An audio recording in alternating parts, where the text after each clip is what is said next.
주부의 하루. 오전 7시. 남자는 기상해서 혼자 출근 준비를 하고 출근합니다. 여자는 아직 지친 상태로 잠들어 있습니다. 오전 9시. 남자는 회사에 도착하여 오늘의 업무를 시작합니다. 여자는 아이를 씻기고 어린이집에 보냅니다. 오전 10시. 남자는 직장 상사에게 전날 업무 처리에 대한 질책을 받고 자존심에 상처를 입습니다. 여자는 해외여행 예능 프로그램을 시청합니다. 12시. 남자는 내일까지 처리해야 할 업무가 많아 점심으로 김밥 한 줄로 때웁니다. 여자는 아파트 엄마들과 브런치 카페에서 식사를 하고 커피숍에 갑니다.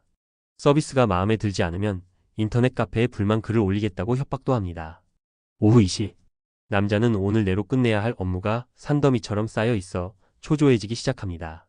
내가 일을 못하는 사람인가 하는 고민이 들기 시작합니다. 여자는 어린이집 하원 시간이 다가오자 슬슬 독박 육아를 떠맡아야 한다는 생각이 들어 짜증이 납니다.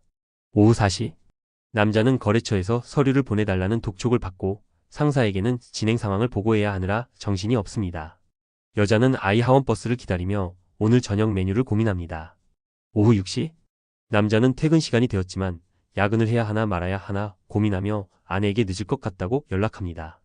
여자는 2시간 동안 아이를 보느라 힘든데 남편이 늦는다니 독박 육아라는 생각에 기분이 나빠집니다. 오후 8시. 남자는 지친 몸을 이끌고 퇴근합니다. 여자는 아이를 보느라 바쁘게 느껴져 남편에게 치킨을 사오라고 부탁합니다. 9시. 남자는 아내의 성화에 못 이겨 아이와 놀아주기 시작합니다. 여자는 치킨을 먹기 시작합니다. 11시. 남자는 피곤이 몰려와 아이와 놀다가 같이 잠이 듭니다. 여자는 남편이 퇴근해서 겨우 2시간 아이를 봐줬을 뿐인데 나는 하루 종일 아이를 보는 것 같아 외로움을 느낍니다. 스스로가 불쌍하다는 생각이 듭니다. 결혼 전에는 150만 원을 벌었지만 지금은 가사와 육아의 가치를 합치면 500만 원 이상이라는 생각에 남편이 버는 300만 원이 자신보다 능력이 없어 보입니다.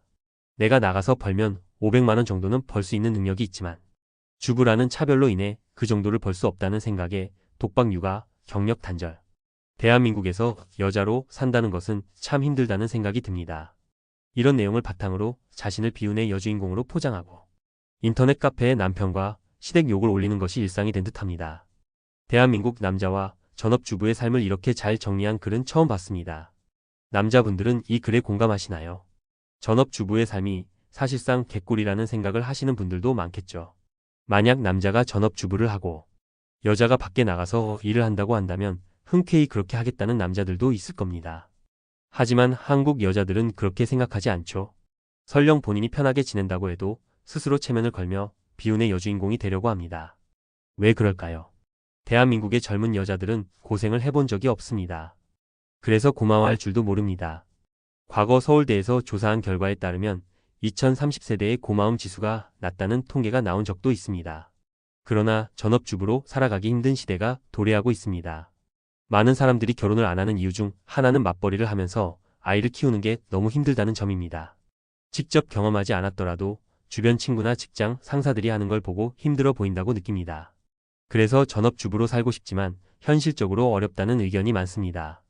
과거에는 양질의 일자리를 가진 남자들이 전업주부를 만들어줄 수 있었지만 이제는 그런 남자들의 수가 줄었습니다. 이제 남자들조차 배우자로 능력 있는 여자를 원합니다. 그래서 대부분의 한국 여성들은 전업주부로 살아가기 힘든 환경에 처하게 되었습니다.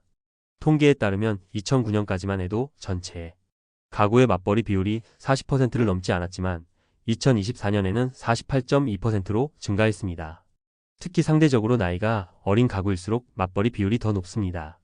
이 추세는 앞으로도 계속될 것입니다. 이제는 대부분의 한국 여성들이 혼자서 평생 일을 하거나 맞벌이를 하면서 아이를 키워야 하는 상황이 될 것입니다.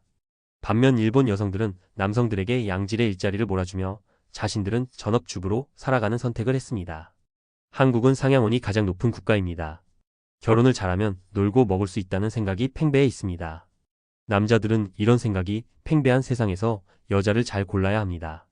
남녀 모두가 일자리 싸움을 계속한다면 지금의 상황은 더욱 심화될 것입니다. 결국 선택을 해야 할 때입니다.